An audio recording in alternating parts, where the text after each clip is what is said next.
of Polkadot's eminent founder and CEO Gavin Wood has stepped down from his role as CEO of Polkadot. What does this mean? What impact does this have on the project? And does this change my conviction? Will I be changing my position? As you guys know, I hold a position in Polkadot. It's one of my coins in my portfolio, which I like to continually dollar cost average in. And I call it a blue chip. I call it a staple. But has this critical news changed how I feel about this project? We're going to take a look. We're also going to take a look at the Bitcoin chart because we've got a big week coming up. And we are just hours away from another red weekly candle for Bitcoin. Loads to get into in this video. Don't forget to smash the like button. Don't forget to subscribe. As always, if you want to buy any crypto, you could do so using the links in the description to BYBIT or BitGet. I'm in the middle of a thunderstorm here in London. I don't know if you can hear any of that, but it's absolutely insane. But as you can see, another company which is in the middle of a thunderstorm right now is Polkadot. Gavin Wood tweeting, "I'm happy to announce that Parity co-founder Bjorn Wagner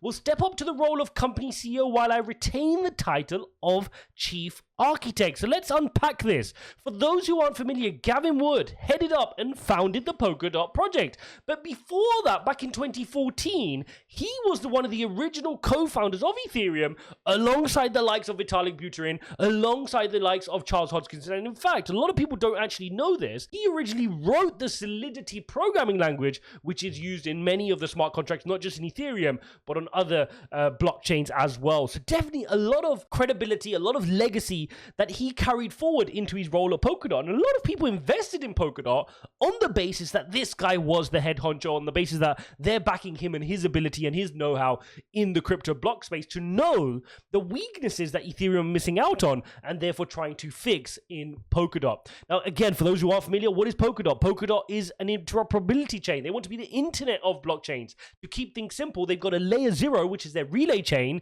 and then they want to create all these other parachains. So they're in the business of making sure that blockchains can speak together easily and without any friction. That's what Polkadot's always been about. That's what they're working towards. They made some good progress towards the end of 2021, fulfilling their white paper, doing their parachain auctions, but we've had a really soft 2022, and it's got a lot of people wondering, is this one of the reasons why he's pushed himself out of the CEO role? Because he wasn't able to do it. And we're going to try to unpack that a little bit. Now, Charles Hodgkinson added to the conversation. Obviously would have known him very well from their time together over at Ethereum, but he did say, from the brief time that I spent with Gavin and from his work over the last half decade, I think this new role suits him very well and is a great development for Polkadot's growth. Good. There's a positive here. Now, obviously, when you go take a look at some of the articles that are coming out, it's interesting to note a few things. And the first thing I wanted to point out was that this is not the first founder to leave. Right? We've had a bunch of different founders leaving during this bear market. You've had FTX's US presidents who stepped down. You had Celsius's Alex Mahinsky, who had no choice but to step down. Kraken co-founder CEO Jesse Powell stepped down. You had MicroStrategy, obviously Michael Saylor stepping up to chairman, stepping down as CEO. Genesis CEO Michael Moro. We had Algorand, Steve Kokinos, which we covered on the channel, and Almerida's research, Sam Traboku, who said he wasn't too happy in his job, right? So this is what happens in a crypto winter. These people are humans. These people are humans, and oftentimes they find themselves doing things they don't like. And whilst you can carry that through in a bull market, during a bear market, it becomes very, very difficult. But I think this is done for a different reason. I think what we're seeing here in terms of Gavin Wood stepping down is a strategic move. So if you look at this, he will remain a majority shareholder in Parity Technologies. Bjorn will become the new CEO. Remember, he's a co-founder, so it's not just some random guy they're bringing in as CEO, somebody who's worked alongside it. And he's going to focus on this. He's going to say, I want to focus on making Polkadot more relevant to large swathes of the population in my new role as Chief Architect. This will begin by helping the community design and build several interesting chain integrated social primitives, which I think are crucial for us to deliver a true Web3 platform. And I think this is really good. I think this is actually bullish news. Now, let me explain.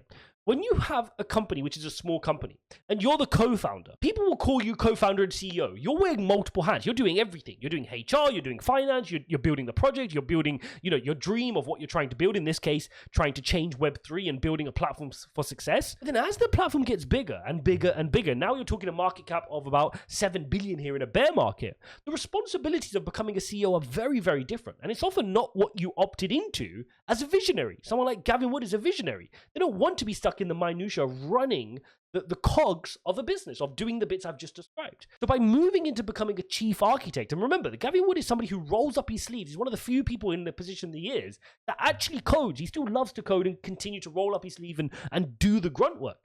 So for him to be able to go into chief architect, where he can have more influence on vision and not worry about, hygiene factors and what the legal department's doing here and what regulation is doing over here and what HR are doing over here and all that stuff, he can focus on what the vision is, which is what he's great for and what is, his mind is special at. So I think this is a really bullish situation. I wouldn't be too concerned by this. I think this is a good move. I think it's a smart move to go have somebody who's more focused on being a CEO who doesn't mind those, and let your best minds focus on building out the vision. And I think that's what Polkadot lacked this year. They've lacked any updates, they lacked any announcements, they lacked any progression in really doing what he said there, which is making it more relevant to large swathes of the population, get more people using it. You've got great tech, you've got a great idea, you've built this parachain relay chain model.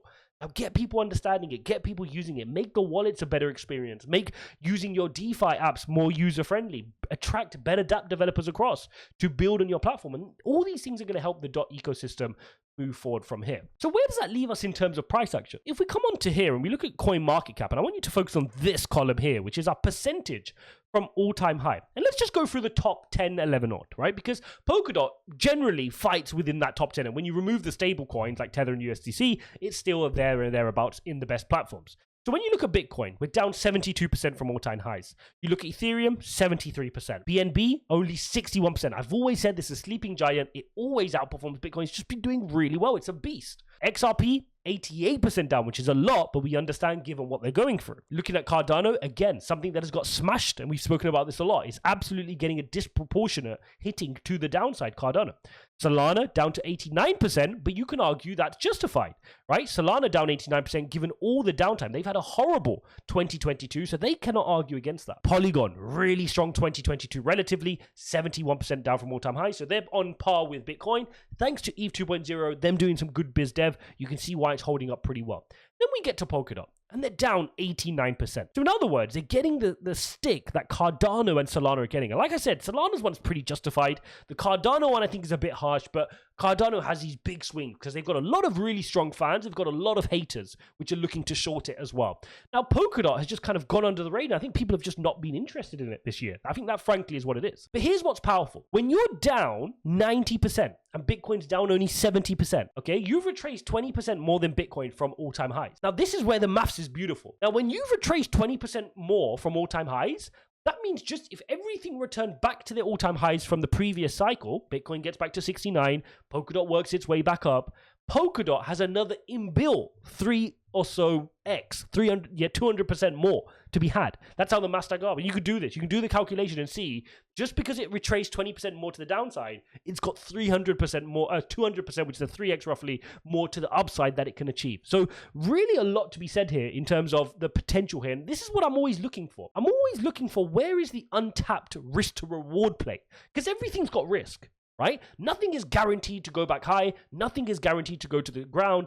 Things, you have to measure the risk to reward. You have to stack the cards in your favor. And when I look at a project like this, which I personally call a blue chip, why do I call it a blue chip? Because it's been around in many cycles. Solid founders, solid projects, solid tech. This is not a meme coin. This is not a hunch. This is not speculation. Their white paper's being fulfilled. Yes, there's things which aren't great about it, but that is the risk to reward you're looking at. When you see it sitting there 90% from all-time highs, despite it being a far stronger project today than it was over 2 years ago, then you have to ask you, back in 2019, Boron, then you have to ask yourself, where is the risk to reward? And for me, I think this is quite attractive. I continue to be in a position where I want to continue to dollar cost average in. I'm certainly not selling. And I'll just keep chugging along with making sure I've got the right allocation of Polkadot in my portfolio. This is not one I want to sleep on. We've seen Polygon has had its narrative. We've seen we've seen other ones have its narrative, and I think Polkadot will have its turn again at some point. We may be waiting a little while. We've got to get through this bear market, but at some point, people will come to understand that interoperability is the important cause. Right now, people can't actually think that far into interoperability because we're still fighting for really good layer one solution, right? So we're still saying, okay, Ethereum is really good. And then nobody's been able to keep up with Ethereum, right? Come on, like everyone's disappointed that Cardano's not doing enough. Everyone's disappointed that, Solana keeps having downtime. So we're not even getting good layer one solution, let alone worrying about the interoperability play of how are they going to speak together and communicate together. We're just a couple of steps away from that. We need to make sure we can walk before we start to run. So that's really important. What I want to share with you is this. this. You take the swing low from where we're at, and by the way, I'm going to come down to how retraced we are right now. Your golden pocket ratio brings you back into this range, okay, which is very comfortable, 36 to around 38 on your Polkadot, okay? So that 36 to 38 range here on Polkadot, just to get back to your golden ratio. If you're just getting back to all-time highs, we've spoken about that, to get back up to these kind of levels at 54, 55 range, you're looking at you're looking at about a 9x from where we're at now. So incredible risk to reward here at this point. And then if you look at your Fibonacci extension, which arguably you can argue is, even this bit here, we didn't get the proper pricing in of the Polkadot parachains when it launched because we ran into a bear market. So you can argue getting up to this level, the 1.618 mark, $85 on Polkadot, isn't a crazy price target. It's a price target that when the market is growing, when Bitcoin's pushing through to all-time highs, when Ethereum continues to chug along, you get the layer 1 solutions moving as an interoperability play, you can make the argument that it can get to these levels. I mean, we're sitting at about 6.8 billion in 6.5 billion in market cap on Polkadot, right? So it's not hugely massive. I mean, to put that into context, if you just go up and take a look at not even Ethereum, let's ignore Ethereum, but you're looking at the likes of BNB, that's 43 billion in a bear market. So you've got to inbuild at least, kind of 6 to 7x there, just inbuilt, which it can work on and progress towards. So it's not an insane price target to say you're going to get your 9x back to all-time highs and then potentially more up to those levels at $85. So for me, the risk to reward stacks up on this project. Yes, I'm a little bit disappointed from a fundamental perspective that they've not been able to push on, but it's a bear market, and I've got to give them the benefit of the doubt because many projects have struggled during this bear market. Outside of Polygon Matic, there are not many projects that have really been able to grab this bear market by the scruff of the neck, announce good biz dev, keep things moving, and keep the positive vibe going, outside of BNB and probably Polygon. So that's one for me to look at. Now, let's also take a quick look here at Bitcoin, because Bitcoin is having a very interesting week, right? We've had another red week, unfortunately. That's 2 red weeks we're now coming to. We're 7 hours away from the close here of this weekly candle. And again, we remain in this dangerous descending triangle. Many times we look like we're trying to break to the upside. We tried to break to the downside. It's been a volatile couple of weeks. Look at this candle wicking to the upside, trying to break to the upside. And then the previous week, we tried wicking to the downside. Again, this week, we tried to wick to the upside and then wick to the downside. But we've not got any room here. It will need to make up its mind either way here on the weekly chart. And as I shared with you, this is not fun, because the last time we were in this similar pattern was the last bear market, okay? So we had our bear market here from the previous cycle. Throughout 2018, we fell, we created this triangle. We fell to the downside of this triangle, eventually culminating in the bottom here at 3,200. So we formed a bottom before then having a long journey back to all-time highs. So the question is the same. Are we going to have this final flush out bringing us to those 14,000 levels before the bulls come in and we can start working through the next year through to another all-time highs and working our way back? So one thing is for sure from my perspective, there is no quick way out of this mess. The only quick way you can even think of is if the financial crisis gets so bad and then Bitcoin thrives, it decouples, it comes out and it goes, you know what, we're going to form a W pattern and get out of this mess. That is the only technical instant pattern we could be forming here, is this W pattern to get out. But in order to do that, we have to break this candle. We need a positive green candle coming out here this week or the week after, showing good volume, because at the moment, the last 2 weekly candles have been poor, showing good volume, buyers stepping into the market and showing that we can break this triangle to the upside. If we can we get to the neckline? Can we get to this line here, which is our neckline, and then we can create that W? But the narrative would have to be something else, because right now, the markets are still very, very tentative. We still had a nervy week in the US markets. Yes, it finished slightly green, I believe. It clinched its best week since June, but things remain an issue, right? Inflation still remains an issue. The job market is still quite tight, and there's things which need to be resolved. Speaking of which, an important week of earnings. This is as big as it gets in terms of earnings week, guys. You've got the likes of UPS, you've got Coca-Cola, GM Motors, Microsoft, Alphabet, Visa, Facebook, Meta, Amazon, McDonald's. All the big hitters are coming up this week, and no doubt this is going to have an effect on the market, so we need to watch out for this.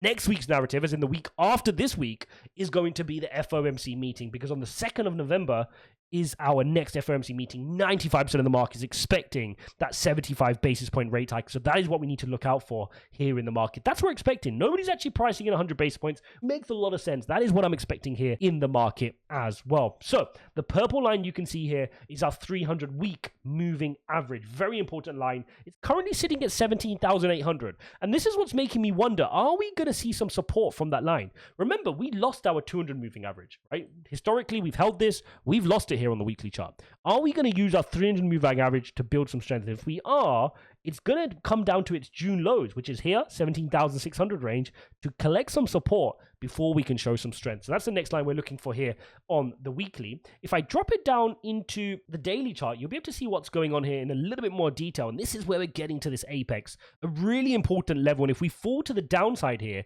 you've got to look at the June lows. And that's what we're looking for. Is if we fall to the downside, are we going to touch these lows first and foremost? 17,006. These are our June lows.